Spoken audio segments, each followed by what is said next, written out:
Hello लोगोफोर आंनि बे बड स्मार्ट टेक्नोलॉजी चेनेलाव नोंथांमोनखौ बयखौबो बरायबावबाय। लोगोफोर दिनैनि भिडिअआ जोबोद इम्पर्टेन्ट आरो जोबोद नलेजेबल आरो जों बयबो इउटिउबारनि थाखाय जोबोद गोनांथि। भिडिअखौ फार्स्ट लानानै जोबजासिम नायलां आङो स्टेप बाय स्टेप नोंथांमोननो खिन्थालांबाय थागोन। बे भिडिअनि टपिकआनो जाहैबाय जोङो माबोरैहाय गावनि गुगोल एकाउन्टखौ माबोरैहाय सिकिउर लाखिनांगौ, गावनि मबाइलखौ माबोरैहाय सिकिउर लाखिनांगौ जाहाथे नोंथाङा उनाव जेबो प्रब्लेम जाया, नोंथांनि चेनेला जेबो हेक जाया बा माबा मोनसे। जोङो 2 स्टेप भेरिफिकेसन माबा माबिखौथ' जों गोबां खोनाबोबाय। दिनै इउटिउबआ मोनसे आपडेट लाना फैबावदों, जाय आपडेटआ माने जोंनि थाखाय जोबोद नलेजेबल। बेखौ आं सिगाङावनो मिथिखायोमोन, बाट इउटिउबआव बेफोरबायदि आपडेट बा इमेल फैफेराखैमोन। मैया 14 थारिख, मैया 14 थारिख, मैयानि फुंनि 5:50सोआव फैदों आरोना, 5:50 बे मेसेजआ फैदों। मैयानो आं बे भिडिअखौ आपल'ड खालामनो गोनांमोन, बाट सम मोनैलाय आं बे भिडिअखौ दिनैसो लाबोनाय जादों। आङो नोंथांमोननो खिन्थानोसै इउटिउबनिफ्राय मा गोदान आपडेट, मा इमेल फैदों। अके, इउटिउब क्रिएटर्स, आं इमेलखौ बेयाव अपेन खालामबाय। अपेन खालामनानै आङो इमेलाव क्लिक खालामबाय। खालामनानै नोंथाङा बयनावबो 0 साबस्क्राइबारनिफ्राय लानानै मिलियन अफ साबस्क्राइबार जिखुनु इउटिउबार्स गोदानानो जा पुरानानो जा बयनावबो बे इमेला फैदों जानो हागौ। नोंथांमोना नुगोन स्क्रिनाव, बेयाव बुंदों 6 simple steps to increase your account security. होमबा नोंथांनाव बे इमेला फैदों जानो हागौ, बाट नोंथाङा इगनर खालामदों। नोंथाङा किसुमान गोबाङानो इमेलफोरखौनो चेक खालामा, इमेलफोरखौनो नाया जे गोदान आपडेट जे फैनानै दंफैयो इउटिउबाव, बा नोंथाङा मा खालामनांगोन मा खालामनाङा एलार्टनि एवेरनेस मोनसे इउटिउबाबो हरखायो। आरो इउटिउबाव हरनायखौ नोंथांमोना केयार खालामा, माने नायनो सोलाबा, सम गैया नोंथांमोना। भिउस फैदों, साबस्क्राइबार बेसेबां बारायदों बेखौल' मिथिगौ नोंथांमोना। मनिटाइज माब्ला जागोन, बेसेबांखिनि भिउस फैखो, माब्ला मनिटाइज जानानै आं माब्ला इउटिउबनिफ्राय रां खामायनो हागोन, बेखौल' सानबा जाया लोगोफोर। गोबां जोंहा मोनसे स्टेप खामानि मावलांनांगौ इउटिउब प्लेटफर्माव। जानला मानला बेफोरबायदिजों साननायजोंल' जाया। स' आङो मोनफ्रोमबो भिडिअआव नोंथांमोननो मटिभेट होबाय थाखायो। जोङो इउटिउबाव प्लेटफर्माव जुदि जोङो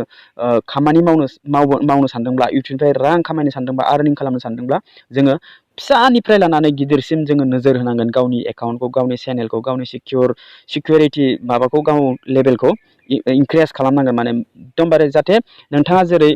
गावनि गथ'खौ अनो, गावनि फिसाखौ अनो, गावनि बिदा फंबाय बिमा बिफाखौ जेरै अनो, इउटिउबखौ बेफोरबायदिनो अननांगोन। आरो बेयाव नोंथाङा माने बिनि रिजाल्टखौ अब्लासो नोंथाङा मोनगोन। अके, स' बेयाव 6 simple steps to increase your account security, बेयाव बयनावबो फैदों। नोंथांनावबो इमेलखौ चेक खालाम, नोंथांनावबो बे इमेला दङ आरोखि। चेनेलनि इमेलावसो दे, इउटिउबारनावल' फैदों बियो। जाय चेनेल क्रिएट खालामदों 0 साबस्क्राइबारावबो बे इमेला फैदों, आरो जायनाव चेनेल गैया बेनावथ' बबाव फैनो। स' आङो बे भिडिअखौ आं इउटिउबारफोरनि थाखायल' बानाय नालाय, स' जाय इउटिउबार नङा बेबो जुदि इउटिउबार जानो सानदोंब्ला बेफोर नलेजखौ लानानै दोनखानाया मोजां। इन फिउचार गुबुननोबो खिन्थानो हागोन, आरो इन फिउचार नोंथाङाबो एप्लाइ खालामनो हागोन आरोखि। स' बेयाव बे इमेलखौ आं नोंथांमोननो सिगाङाव अपेन खालामबाय, बे मैया फैदों। ओमफ्राय बेयाव आङो गासैखौबो आं फरायनानै खिन्थाला। बेयाव step 1, step 2, step 3, step 4, step 5 and step 6 सिम दङ। बेयाव मा बुंदों आं नोंथांमोननो आङो स्टेप बाय स्टेप खिन्थालांगोन। बेयाव खिन्थानायनि सिगां आं एसे नोंथांमोननो फंनैसो बुंनो सानो। जेरैहाय बिनि जाहोनानो जादों, इउटिउबनि मटिभेटआनो जादों जे नोंथांनाव बे इमेलखौ मानो हरदों बेखौ सिगां सानग्रोनांगोन। नोंथाङा जुदि बेखौ इमेल हरदों जेला, नोंथाङा एसेबाबोथ' फरायगोनथ'। आरो बेखौ इमेल हरदों माने ओरैनो जानला मानलाथ' हरा इउटिउबआ। आं सानदोंमोन माने मा इमेल, ओमफ्राय उनाव फरायना नायबाय, नंगौ बेखौथ' आं सिगाङावनो एप्लाइ खालामखादों, बाट नोंथांमोननोबो आङो बेखौ इमेल फैनायजों लोगोसे आं नोंथांमोननो दिन्थिनो एबा फोरमायनो खिन्थानो सानबाय आरोखि। जेरै हमनानै ला, जोङो जेनेबा माबा मोनसे आसायाव बिफां फांसे गायो बा माइ गायो। माइ गायनायनि उनाव जों बे माइनिफ्राय जोबोद खस्थ' खालामो जोङो बे माइखौ गायनो थाखाय। हालेवनाय मानाय बायदिसिना एकदम बिराद खस्थ'। नोंथांमोनाथ' मिथिखायो, माइ गायनायनिफ्राय फिथाइ मोनजासिम, आरो मोनखांनायनि उनावबो बेखौ हानानै मारा होनानै आरो बिनिफ्राय माइरं मोननानै ओंखाम मोनजानो गोनाङा बिराद खस्थ'। स' जोङो माइ गायखांनानै ओरैनो उन्दुनानै थाब्लाल' जाया, बेयाव नोजोर होनांगोन। जोङो माइ फिथाइ ओंखारनाय लोगो लोगो जोंहा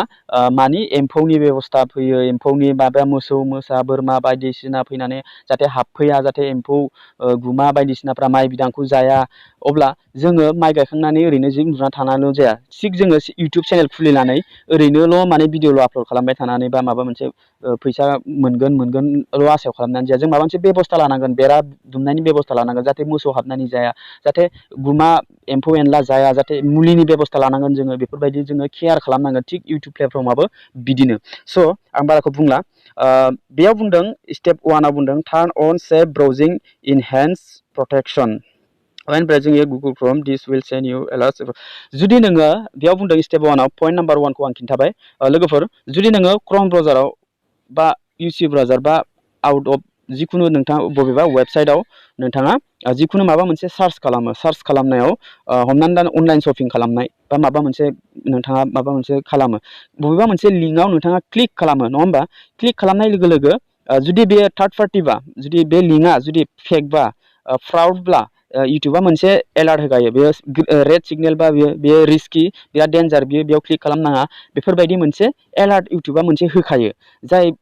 जायखौ माने नोंथाङा बेखौ फल' खालामनांगोन बेयाव जबरदस्ति क्लिक खालामब्ला नोंथांनि चेनेला हेकबो जानो हागौ आरोखि बेनिखायनो जोङो गोबां रोखोमनि वेबसाइट दङ माबायाव क्रमाव www.in www.co www.com बेफोरबायदि गोबां दङ ओमफ्राय बेयाव http दङ http दङ https दङ बिनि सोमोन्दै आं उनाव मोनसे भिडिअ बानायबावगोन जायनि नोंथांनाव मेसेजबो फैनो हागौ माबा मोनसे ओरै थोरै नोंथांनाव ओरै थोरै अफार दङ लनाव नोंथांनि मेसेज दङ नोंथांनि बेंकआव एसेखिनि क्रेडिट जाहां नोंथाङा नैबेखौ एप्लाइ खालामनांगोन नैबे लिंकआव क्लिक खालाम होननानै नोंथांनावबो मेसेज फैयो खोमा बेयाव नोंथाङा नोजोर होनांगोन जे http होननाय मोनसे दङ https लास्टआव एस थानांगोन माने होमबासो बे लिगेल ओमफ्राय http आ बे फ्रडसो बिनि सोमोन्दै नोंथाङा आरो गोबां मिथिनो गोनां दंबावोब्ला आं बिनि सोमोन्दै आं एक्सट्रा पार्सनेल भिडिअ लाबोगोन थिग बेयाव स्टेप नाम्बार 1 आव नोंथांखौ बेखौनो होनदों गुगोलाव जिखुनु सार्च खालामब्ला नोंथाङा एसे सानै हयै सार्च खालाम आरो बबेबा लिंकखौ क्लिक खालामनाङैखौ क्लिक खालामनाङा जुदि क्लिक खालामनाङैखौ क्लिक खालामब्ला अब्ला गुगोला नोंनो मोनसे एवारनेस हरखागोन आरो मोनसे एलार्ट हरखागोन थिग बेबायदिनो नोंथाङा बे स्टेपखौ फल' खालामनो नांगोन आरोखि secure your account avoid installing unknown apps बेयाव बुंदों आरो सेकेन्ड नाम्बाराव बुंदों नोंथांखौ प्ले स्ट'राव गैया जिखुनु एप्लिकेसना प्ले स्ट'राव गैया प्ले स्ट'रावथ' थांनाय बोसोरावनो प्ले स्ट'रनिफ्राय जिखुनु बबेबा माने फ्रड इलिगेल वेबसाइटखौ गासिखौबो डिलेट खालामजोबखादों जेरैहाय अनलाइन लन लानाय लन होनाय बायदिसिना गेमिं ओमफ्राय बिनिफ्राय माने कास्टमारनिफ्राय रां माने ओरै थोरै माबानाय पे खालामनाय ओमफ्राय आरो बायदिसिना गोबां बिदिनो फ्रड एप्लिकेसन दंमोन बेखौथ' आं गासिबो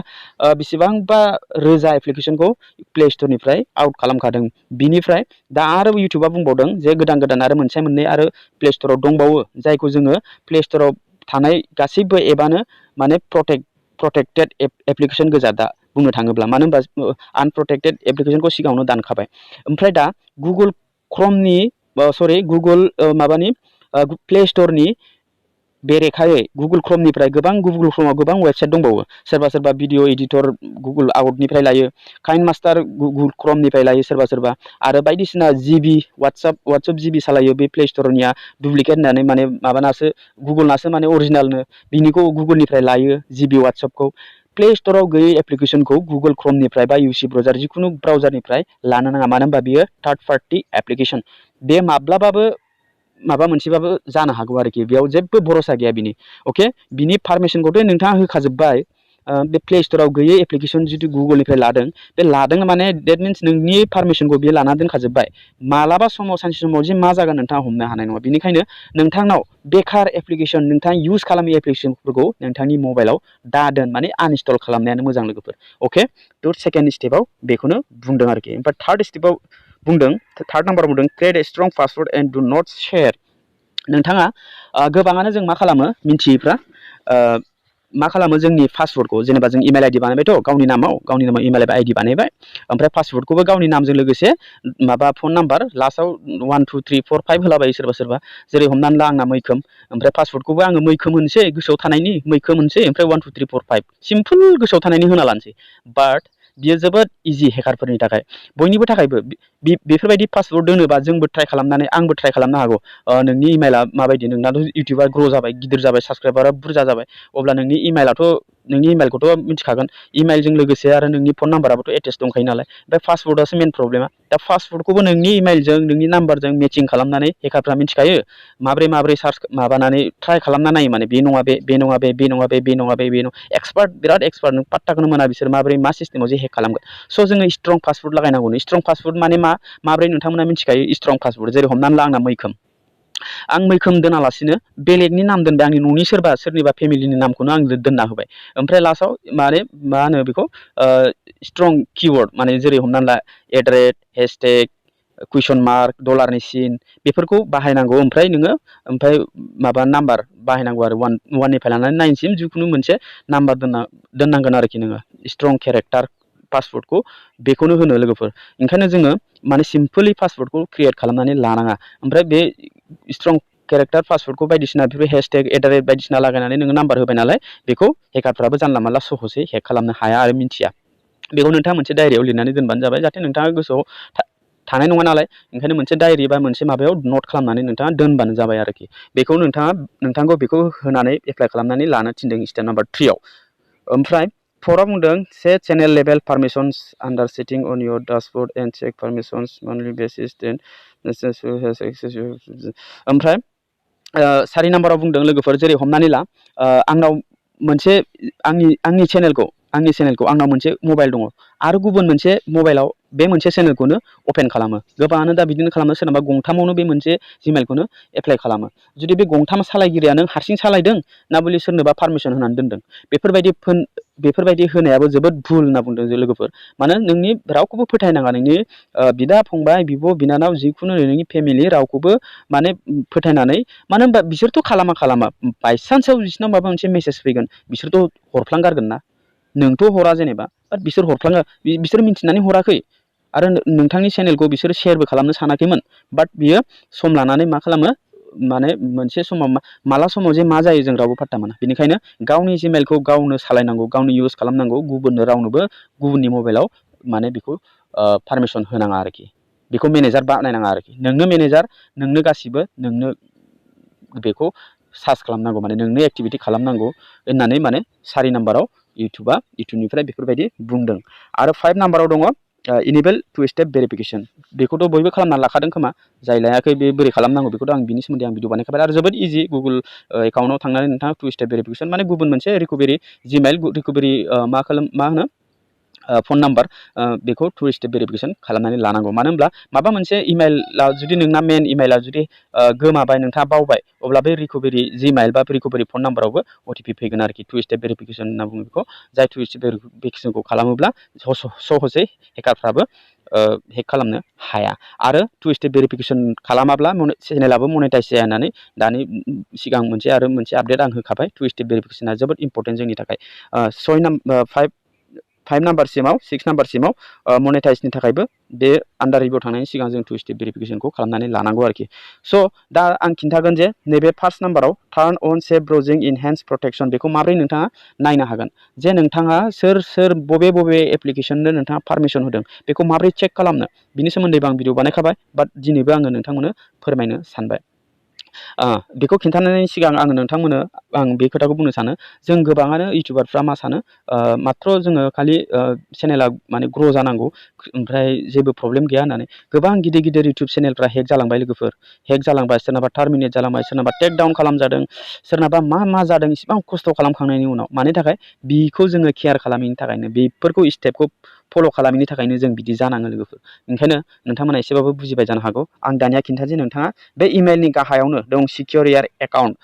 बे इमेलाव क्लिक खालामाबो नों गुगोल एकाउन्टआव डाइरेक्ट थांनानैबो नों चेक खालामनो हायो बाट आङो बे सिकिउर यार एकाउन्टआव आं बेयाव क्लिक खालामनोसै नोंथाङाबो क्लिक खालामनो हागोन बेयाव नोंथांनि इमेलावथ' फैखादों नालाय बेयाव क्लिक खालाम सिकिउर योर एकाउन्टआव क्लिक खालामदो ओमफ्राय नैबे वेबसाइटआव फैगोन बेयो बे वेबसाइटनिफ्राय नोंथाङा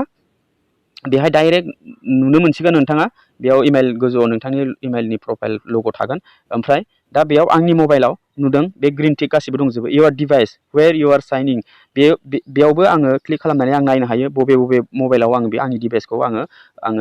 सालायगासिनो बे इमेलखौ अके ओमफ्राय दा बेफोर गासिबो अके गोजा नोंथाङा